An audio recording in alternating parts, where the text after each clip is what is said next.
Good morning and welcome to Webinar Tuesday. My name is Mary Jo Williams and I'm the Network Training Coordinator for the Virgin Islands Small Business Development Center. Today our presentation is COVID-19 pandemic updates with Wayne Huddleston, the Senior Area Manager for the SBA. But before we begin today's session, let me share a little bit of information with you about the SBDC. Has your business been affected by COVID-19? The Virgin Islands Small Business Development Center is available to assist entrepreneurs and small businesses in the U.S. Virgin Islands. The VISBDC is sustained by the University of the Virgin Islands and the U.S. Small Business Administration and collaborates with local agencies to support the small business community. The VISBDC is nationally accredited and provides free consulting, business education training, and technical assistance. Attend workshops with subject matter experts from both the public and private sector. From idea generation to exit strategies, the staff at the VISBDC is ready to assist you. Now is the time to contact them, so don't wait. Call or email them to find out how they can help your business grow and succeed.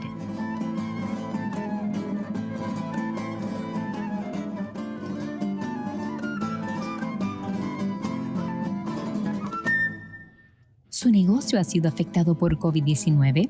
El Centro de Desarrollo de Pequeñas Empresas está disponible para ayudar a los empresarios en las Islas Vírgenes de los Estados Unidos. El VISBDC es sostenido por la Universidad de las Islas Vírgenes y la Administración de Pequeñas Empresas de los Estados Unidos para apoyar a la comunidad de negocios pequeños. El VISBDC está acreditado a nivel nacional y ofrece consultoría gratuita, educación empresarial y asistencia técnica.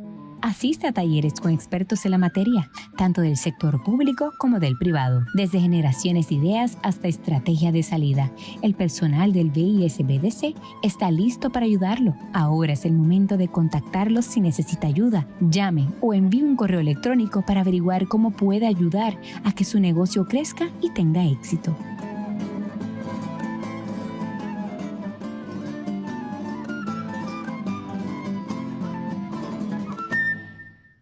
Okay, and welcome back. Our presenter today is Mr. Wayne Huddleston. He's the Senior Area Manager of the SBA, and he's responsible for the U.S. Virgin Islands. He's a veteran of the U.S. military. He's a previous SBDC director, and he is also our presenter for today's session on COVID-19 relief options. And without any further delay, Mr. Wayne Huddleston. Good morning, everyone, and thank you, Mary Jo, and thank you to the SBDC for continuing to host these weekly forums where we give updates on SBA programs. And lately, we've been focusing on COVID. That's our big priority, is the COVID programs, especially since some of them will be expiring. Today, I'm going to, instead of going through a PowerPoint, I'm going to take you through our website because that's the place you really want to go anyway to apply for some of these programs and gather more information.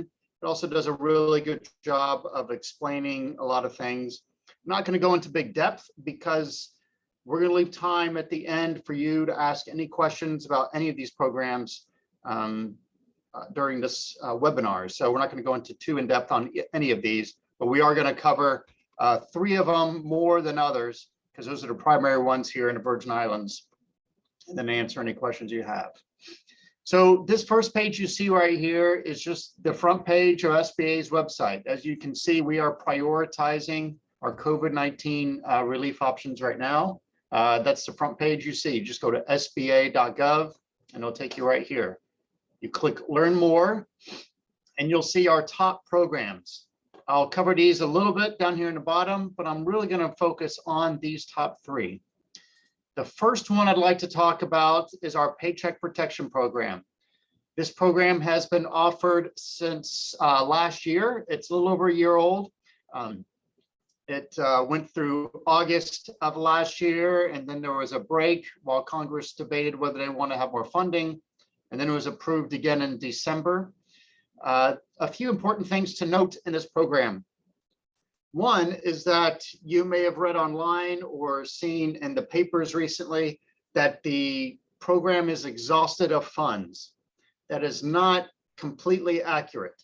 The primary program is exhausted of funds. However, when they allocated funding for this program, Congress set aside a certain amount for what we call certified financial development investment companies and minority development institutions, with the hopes that a certain carve out of these funds will be able to be reserved for communities that were underserved or highly minority communities, or mostly populated by minorities, which applies here to the Virgin Islands. There are 3 lenders that are authorized to still provide PPP loans here in the Virgin Islands. And those are the big 3 ones that are based in Puerto Rico: Popular, First Bank, and Oriental. All 3 of those will still process your PPP loans. However, the other point I want to mention is that time is nearly up.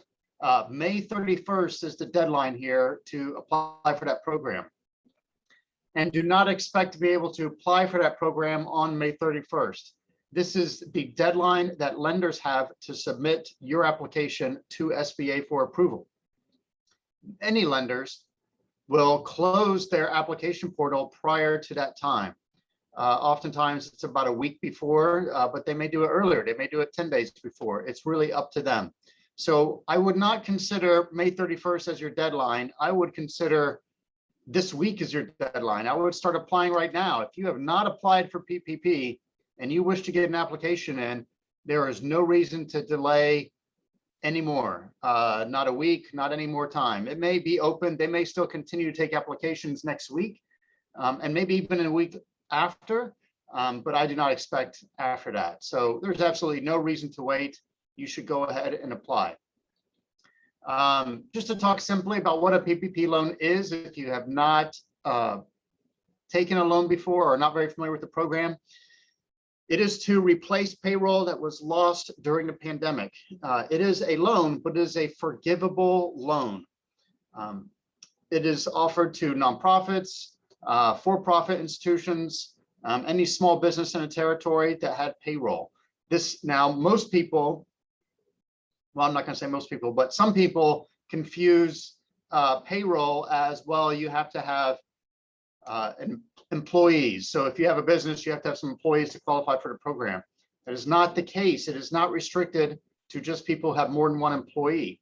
If you are a sole proprietorship, you are just employed by yourself, you can apply for this because surely your business, you pay yourself. You're an employee of that business, and that's what it's for, all employees, including the owner if they're an employee. So if you are a taxi cab driver or just a sole proprietor, consultant, whatever it may be, you still qualify for this program.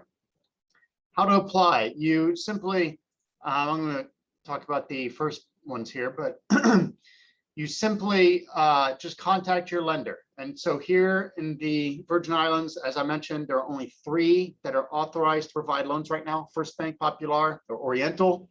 If you have an existing account with one of those businesses or one of those lenders, I suggest you approach that lender with which you have an existing account first.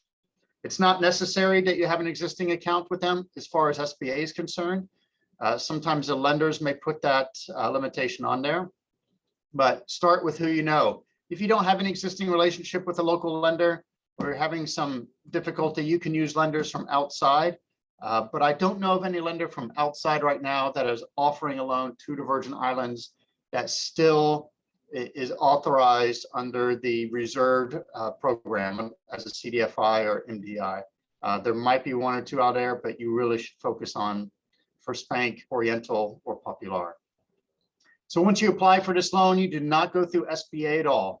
You go completely through the lender, you fill out their forms, they will submit your application to SBA to get approval. Once they get approval, they put that money in your account, and then you have anywhere between 8 to 24 weeks to spend those funds on the intent that on the purpose that they were intended. Ideally, that's payroll. So if you can spend it all on payroll and just show, I use this to pay my employees, or I use this to pay myself, then you can turn back to the bank after the covered period is over and request forgiveness.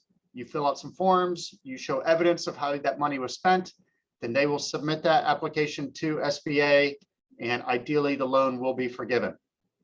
If for some reason you took the money and you decide not to apply for forgiveness, or you blew it on something else other than payroll, then you wouldn't qualify for forgiveness. Then it just becomes a loan, and it is due anywhere between 2 and 5 years. Almost all loans are due 5 years from the time they start those payments. 1% interest rate, very low, but you really should not have that issue. You should just use it for the purpose it was intended, and then apply for forgiveness during the deadline. So that's a first draw PPP loan. There's a first draw. So now if you've never applied for a PPP loan, that's what you're applying for, is a first draw loan. If you have already applied, received, and spent the money for a PPP loan, you may be eligible for a second draw. There are a few other minor differences between a first and second draw. The main one here is that you must demonstrate at least a 25% reduction in gross receipts between comparable quarters in 2019 and 2020. That is not a requirement on the first draw, but it is a requirement on the second draw. You will have to, again, go through your lender, submit all the paperwork. They will make the decision, and then they will request approval through SBA. Once we approve, that money goes straight into your account. And then everything else is just the same as the first draw PPP loan. You get the funds. I highly suggest you keep that separate from your other operating account. That way you can just show very easily, here's how I drew down that fund, and it's not confused or commingled with other funds. You can just show it real simply to the lender. You want to keep this as simple as possible when you're applying for forgiveness.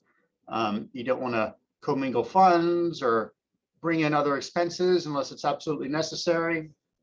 Just follow the rules in here.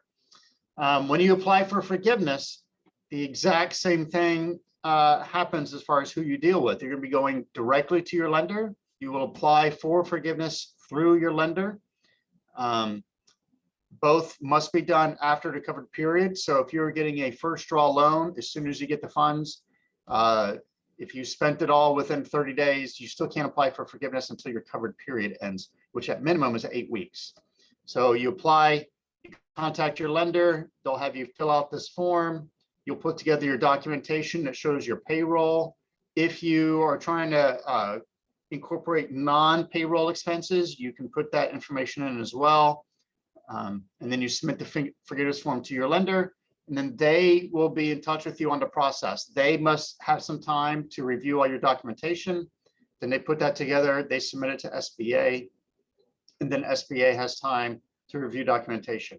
It is not a quick process. SBA is processing these requests, really millions of them all across the country. So it does take some time, but you will not be due for any payments on a loan or on a PPP loan while your forgiveness is being adjudicated by the bank and by SBA. That deadline to start your payments is after that decision has been made. So it's just a quick overview. If you need more information on the Paycheck Protection Program, you can go to this page, just click Paycheck Protection. You get a list of eligible lenders. You get more information about what a first and second draw loan is. All the paperwork information is in here. There's a ton of frequently asked questions documents. It's all in here on our webpage. Highly encourage you to make use of it. And again, that deadline is ending. So this is probably one of the last couple of weeks we're going to be talking about Paycheck Protection as far as your ability to apply. We may talk about it later to show how the program went. But if you have not done this, you should do it. Your opportunity is quickly passing. I know this has been extended a couple of times. I do not anticipate it will be extended this time. Okay, another one I'd like to talk about is the economic injury disaster loan. May I interrupt you? Excuse me? May I interrupt? May I ask a question before you go to that, or should I wait at the end? We're a pretty small group here, so go right ahead. Regarding the PPP, you just mentioned it is to support payroll, business payroll. Yes. What about the, well, they're not employed, those employees on 1099, considered subcontractor? If a business has only a small business that pays its employees as subcontractor under 1099, can the business still apply? The business can still apply for the owner. So if you own the business and you have, okay, this is an example. I don't know if this is your situation, but you own the business, you have 5 employees, they're all 1099 employees. I assume that the owner would draw some sort of payroll or some sort of revenue from that business. That would be considered payroll for that business owner. And so in that respect, the business can apply, but the owner would be the only person whose payroll would count for the purpose of calculating the loan. The 1099 employees can each apply on their own because they're they have their own tax ID number, and they would apply for PPP themselves as a 1099. Okay, thanks. No problem. Okay, go to economic injury disaster loan. This is different than PPP. It is a loan like PPP, but it is not forgivable, and there is no anticipation that it will be forgivable. The loan terms are very favorable, though. You can get up to a max of 500,000. This is based upon your previous revenue in 2019. The terms are 3.75% for businesses, 2.75% for nonprofits, stretch over 30 years, which is very favorable. It can be used for more things. It can't be used to expand your business or start up a new location, but it can be used for rent, utilities, fixed debt payments. It can be used to refinance your debt. So if you had $20,000 in some other form of debt with a lender and it was at a higher interest rate, you can't just use a loan, the economic injury disaster loan, to pay that off. But you can use it to service that debt and pay those monthly payments on it, and pay your other normal operating costs. Again, this is to help you get through the bad effects of the pandemic, not to start a new business or refinance things or improve your financial situation beyond what it would normally be. You apply for this one directly with SBA, not with a lender. You just go to our site. When you click economic injury disaster loan, as I have it here, you just click apply here and start the process. For many people, it's very simple, especially if you are a sole proprietor. You'll have to provide some basic information about your business. You'll have to provide some basic documentation that I'll show down here, your tax returns and so forth. And then you can get an approval directly from SBA, and then SBA will deposit those funds directly into your account. But it's all done through SBA, and again, it's all a loan. Once you receive that loan, if you have received that loan in this year, you have 24 months, no, I believe you have 18 months of deferred payment. So you do not have to make a loan payment for 18 months. So what I am encouraging people is, if you think you might need an economic injury disaster loan, you've had some impacts from the pandemic that reduced your income in some way, you can apply for this loan and get approval. And if 3 months down the line, 6 months or a year, whatever it may be, you still have these funds and you decide, you know, I don't want to carry that debt, even though it's low interest, I just rather not have it, and you want to pay that back, you can just pay that back to SBA. There is no penalty whatsoever for doing so. But at least during that time, you would have the peace of mind of having those funds sitting in an account should you need it, because we don't know what's going to happen in 6 months. 6 months before COVID, no one thought that was going to happen. So it's good to have that there, and then you can return it back. But if you need it or you don't want to return it, it just becomes a loan, and you're going to have to start paying back that loan. But again, the terms are very favorable. I forgot to mention, if you want to pay it back early, there is no penalty for paying it back early, but you would still be liable for the interest that had accrued during the time that you held the money. Again, it's a very low interest rate, so many business owners believe that is very much worth the small amount of interest that would have accrued to have those funds on hand. This applies to some, it doesn't apply to any, but increases are available to some businesses who had already reached the cap of the amount. So if you had received a loan prior to the increase in April, of, and you received a max amount of 150,000, but you would have been eligible for more had the cap been increased, then you are now eligible for an increase. SBA will email you. We've identified everyone who that applies to. We'll send emails to everyone to the email address that's on file and tell them they're eligible for an increase. You can apply for that increase through SBA. Just follow the instructions in the email, and then you can apply for that. If you were approved for an amount less than 150,000, you are not eligible for an increase based on that maximum amount increase. However, if there was some sort of mistake in the process, you can always apply for reconsideration in the loan. If they calculated too low or you submitted some wrong information that made it seem you made less than you did, and you can do that through SBA. You primarily, though, you wouldn't call my office. You would call the 1-800 number. I'm scrolling right now to see if it's on here. It should be.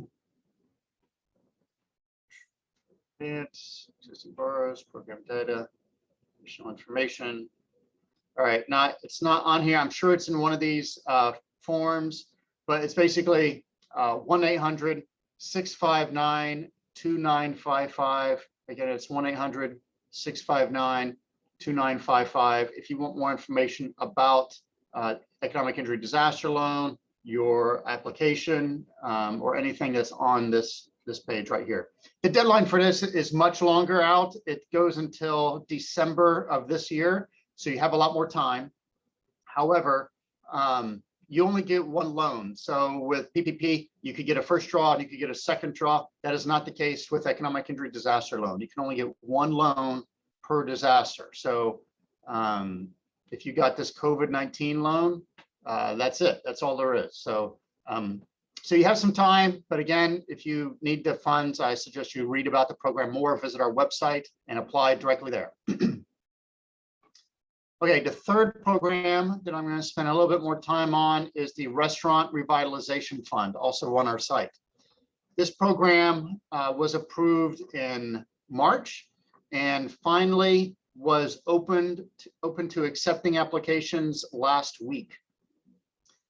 Similar to the economic injury disaster loan, you apply on our website.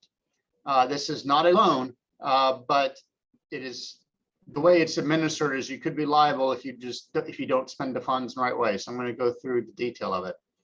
So this is just for restaurants and other food service providers. So restaurants, food trucks, bakeries, others similar in the food industry are eligible for this program. You apply on our site. Again, just like economic injury disaster loan, you go to the link here, you hit apply now, and you can start that process. You'll have to input some of your documents. There is a full guide here. What I am suggesting to everyone, if you are a restaurant or a food service provider and you are interested in receiving these funds, read the program guide first. It's not that long. It's about 22 pages, maybe 23 pages. It outlines exactly how the program works, how to calculate the amount of funds that you would receive, and the process for that. Now you can apply here, as I mentioned, directly is a link through SBA. However, if you are using a point of sale system that will also facilitates this transaction, you should use them first because they make it easier than going through SBA. But if you don't have a point of sale system, one of the national ones that's partnered with SBA to facilitate applications, then you can apply directly through SBA at this link.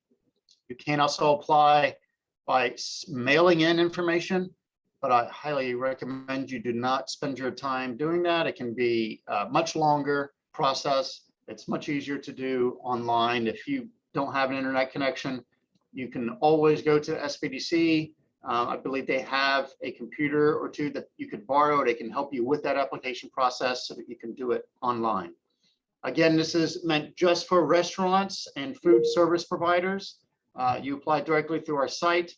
Right now, for the first 21 days of the program, the applications or the approvals of applications are reserved for businesses that are either women-owned, veteran-owned, or minority-owned. So social and economic disadvantage. More information is in the program guide on how that works. But you can apply and get that done pretty quickly through the process. We've already had, I believe it's 160,000 applications that have been approved and funded already across the country. I have not received a report on how many that is here in the Virgin Islands, but I know of a number that have already applied to get the process going. If you have any questions or issues with the program, please call this number, this 844-279-8898. I've been testing that number. I've tested it several times since it came online last week, and every time I do it, even when the program just opened and we got a flood of applications, I was able to connect with a live person within 2 minutes who was very knowledgeable of the program and can answer questions. So if you have any questions, call that number. That's the best way to get information on it. Of course, also read our website, read our guide. In fact, I would suggest you do that before you call that number or even apply, just so that you're very familiar with the program. You've pulled together your information. This is the list of everyone or all the entities that are available or eligible for the program. As I mentioned, restaurants, food trucks, bars, breweries, wineries. Now, on some of these with bakeries, breweries, wineries, others, there is a provision that at least 33% of gross receipts must be on sales to the public, on-site sales to the public. So, for example, if a brewery is making beer and they distribute that to grocery stores all across the island, or maybe the islands, then those are not considered on-site sales to the public. On-site sales to the public are what you made on-site there and is consumed by the consumer, is given directly to the consumer. Now, it could be deliveries as well. So if you are making food or something and you're delivering that, that counts, but it depends on who you're delivering it to. It must be to the end consumer, not the restaurant, which may, or another entity which may distribute it and sell it on their own and mark it up. It's only the costs that go to that end consumer of the product. So I just mentioned that because that applies to a number of businesses here in the Virgin Islands. Again, make sure you read the information, apply on our site. You can just go to restaurants.sba.gov, or you can just hit the link that's up above for it. But a lot of great information on our site. I'm not going to go into too much detail on it, but reserve time to answer your questions at the end. So I'm going to briefly touch upon these. I'm not going to open the links. Shuttered Venues Grant is a grant program specifically for shuttered venue operators. We don't have a lot of those here in the Virgin Islands, but we do have some. So if you are a museum operator, if you are a movie theater operator or some other program that qualifies for this, you could be eligible for a grant. This is operated differently than some of the other programs. Again, you can just click the link. You can get a lot more information about who can apply, what the program details are, and how to get it done. You can apply right there through that link as well. But it's different than the other programs, and of course, it's limited to some specific businesses. We don't have a lot of those here in the Virgin Islands, but we do have a number. So come here for more information on it. SBA Debt Relief is a program that provides direct payments from SBA to lenders on your behalf for an SBA guaranteed loan that you already have. If you had a 7A, a 504, or a micro loan, you should know that. And in all cases, the lender contacts the borrower, lets them know that SBA is making payments on their behalf for a period of time. If you believe you have one of those loans and you have not received any debt relief on those loans from SBA, contact your lender directly, reference your loan number, ask them about SBA debt relief.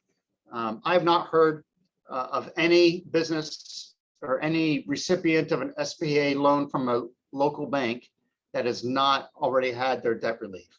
But I do mention again, just to make sure everyone's aware, just in case it got missed out there, it's there and you should be hearing from your lender on that. And if you didn't, contact them about it. This just gives you a sort of a spreadsheet that kind of shows the interaction between these programs.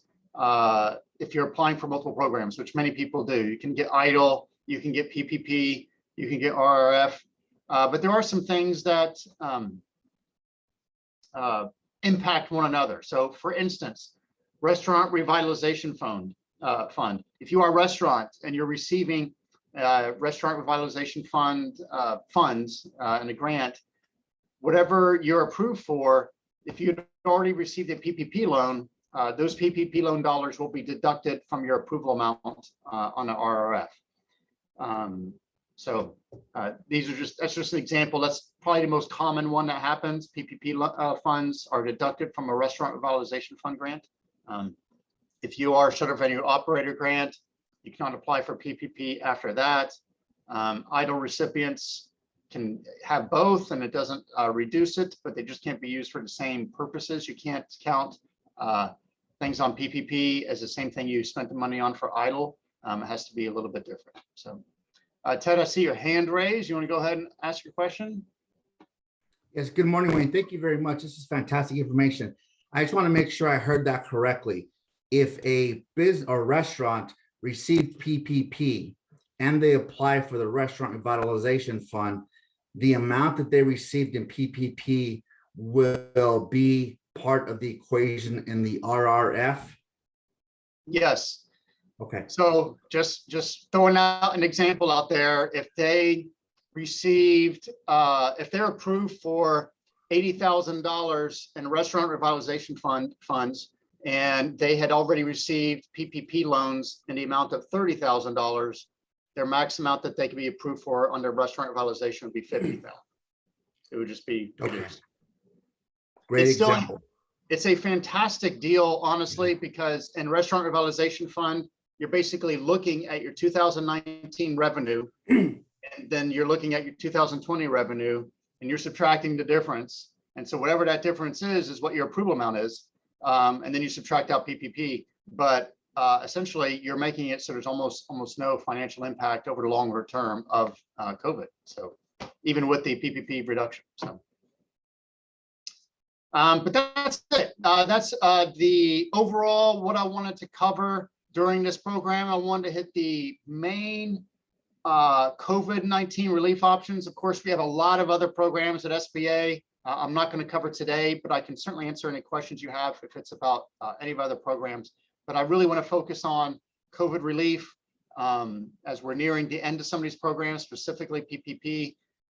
And the new ones are coming on board. Restaurant Revitalization. I want to make sure you have all that information that's here. Again, we do these weekly.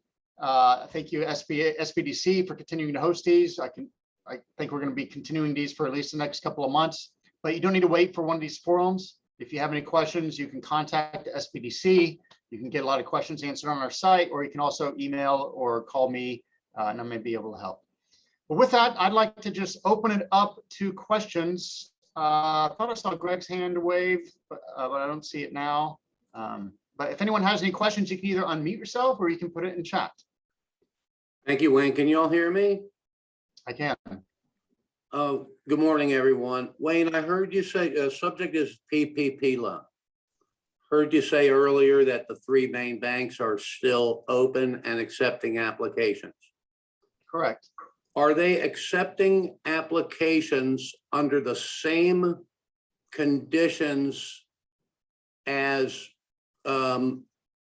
before, or are there conditions under, quote, low income communities, unquote, that are tied to this last remaining batch of funds? There are no additional restrictions on this last batch. The only difference between the only difference is who you can apply through. That's it. It was just a restriction on which lenders can provide those loans, but the loans themselves have no other additional restrictions in place. Okay, thank you. And also, Wayne, is it your understanding that one, if they received a first draw PPP, that they can apply for a second draw if they either have spent the funds of the first PPP on authorized categories, or they intend to spend the funds of the first PPP on authorized categories? Is that your understanding? Yes, but let me clarify a little bit. So when someone intends to, so, I could say I get the loan and I can say I intend to, I think everyone intends to, but that you must have already gone through your covered period. So the very earliest that someone could apply for a second draw is 8 weeks after receiving their first draw loan. All right, Then so they can that's my apply. question. Yeah. Okay. They That's can my apply, question, but they must because- show either that they spent it all or that they have a plan for spending it all. Got it. Yep. Thank you. By this Uh, time, they should have already spent that, right? Because the first one ended, gosh, back in 2020. So there's been at least the time frame where it should have been spent for the specifics regarding that fund. Well, Yes, but there were some people who applied for their first time on Oh. this new, yeah. Okay. So that's what really impacts. by the way, Wayne, just so you know, the word intends to, I took that off the SBA website, by the way. Yeah, I know. I don't I really just like the wanted to word. clarify it. So you made it clear with the cover. Typically, a lender is going to say, how do you intend to? And they're going to see, why haven't you spent it all by now? And, what's the plan? What's going on? So. One thing I'll also mention to all of you, since you're interacting with a lot of people who are applying for PPP out there, is while we're limited, we have the 3 lenders right now. Lenders can still have their own restrictions. They can decide tomorrow we don't want to take anymore, and that's fine. That's their prerogative. Some of the lenders, I believe Popular and Oriental, I confirmed, were doing this earlier in the week. They were saying that if you received a first draw loan from another lender, you cannot come to us for a second draw loan. You have to have had the first draw loan in with us. I've even seen this where a lender had a business that had an existing business account with them, but they happened to get their first draw loan from a different lender, and they initially declined and said, well, we can't process your second draw loan. We're working with the lenders on that, and now they're showing some flexibility, but that was one of the provisions early on. So you might hear that from some borrowers that they were running into that trouble, but I think that's overcomable. I don't know, is overcomable a word? I think it's easy to it can be overcome, put it that way. Any other questions regarding PPP or EIDL or Restaurant Revitalization Fund? Wayne, this is Mary Jo. Yes. With the targeted EIDL, it says that they have to be in a low income community. Mm-hmm. So can you explain that for everybody online, please? Sure. When Congress made eligible the targeted EIDL advance, they wanted to prioritize low-income communities. So they said that you are eligible, you can qualify if you are in a low-income community. That is not the same as a historically underutilized business zone. Low-income community is a U.S. Census designation, not an SBA designation. If you want to determine if you're in a low-income community, you can go to our website. We have a link for the map on there. Let's see if this works. My connection is a little slow here, but it should come up. If not, I'll just talk you through it. But there is a map that comes up. You can look at the islands. There's a shaded purple area that shows where low-income community designations are according to the U.S. Census. If your business is located in one of those areas, then you can apply for targeted EIDL advance. If it's not, then you're unable. And it looks like this is just a little slow on my end, but it might work. I also put the Feel link free in to. the chat. Perfect. Thank you, Mary Jo. Yeah, this is too slow, unfortunately.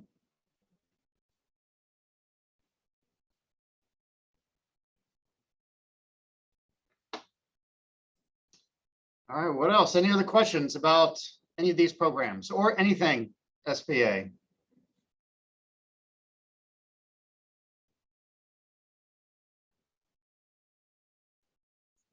While we're giving folks a minute or two to put their questions in the chat, let me give a little commercial for our upcoming webinars. Starting tomorrow, we have starting tomorrow, we have the Next Level How to Write a Business Plan course. That's a 10-week course. It's designed for startups as well as existing businesses, and it will help you if you're a startup to put together your business plan so that all your ducks will be in a row. And if you're an existing business, it will help you to put things in order so that you can take your business to the next level. That starts tomorrow night at 6, and it runs every Wednesday night through July the 14th. And then on Thursday, the day after tomorrow, we have a webinar on federal grants. There'll be a presentation showing you how to find the federal grants and the processes for applying. And then next week, Tuesday, we'll have Wayne Huddleston back with another topic. Mary Jo, if you allow me to share my screen, I can pull up that map that Wayne was trying to pull up.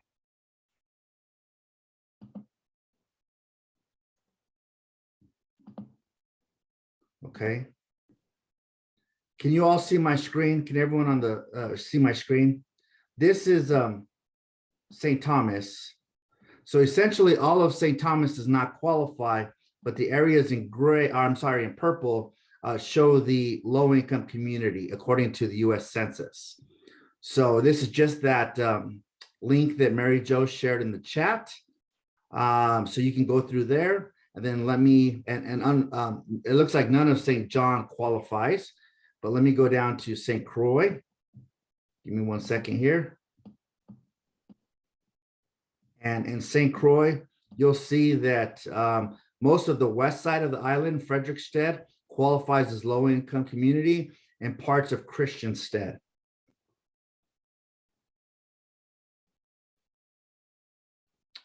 Everyone is able to see that? Yes, thanks for sharing, Ted. Okay.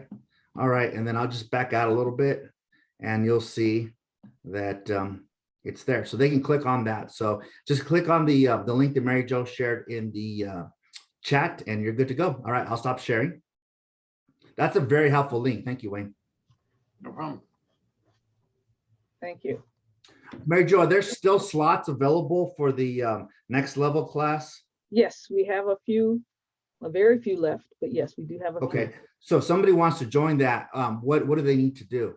They need to pay the cashier on St. Thomas or St. Croix, and they also need to go to our website and register for the Next Level Business Plan class. Okay, so then they go to our website, register, and then they call UVI. Is that what you're talking about, the cashier at each campus to pay for the class? Correct, and I'll put those numbers in the chat.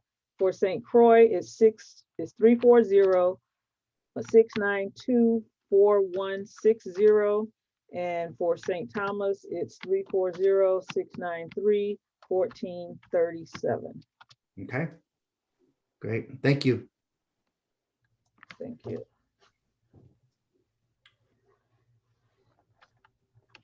All right, well, Wayne, thank you again. We appreciate your time and all your effort in trying to help get this information out. We'll continue to do what we do to get this information out, and whatever else the community needs. Obviously, they can reach out to you or to us, and we'll get them taken care of. All right, I appreciate it. Thank you, everyone. Thank you. Thank you very much. Have a blessed Thank you day. all. Bye. Okay, and with that, on behalf of our state director, Mr. Ted Gutierrez, and our staff on St. Croix and St. Thomas, and with the help of the SBA, Mr. Wayne Huddleston, we want to thank you all for joining us today, and hopefully we'll see you tomorrow. Thank you. Have a good day.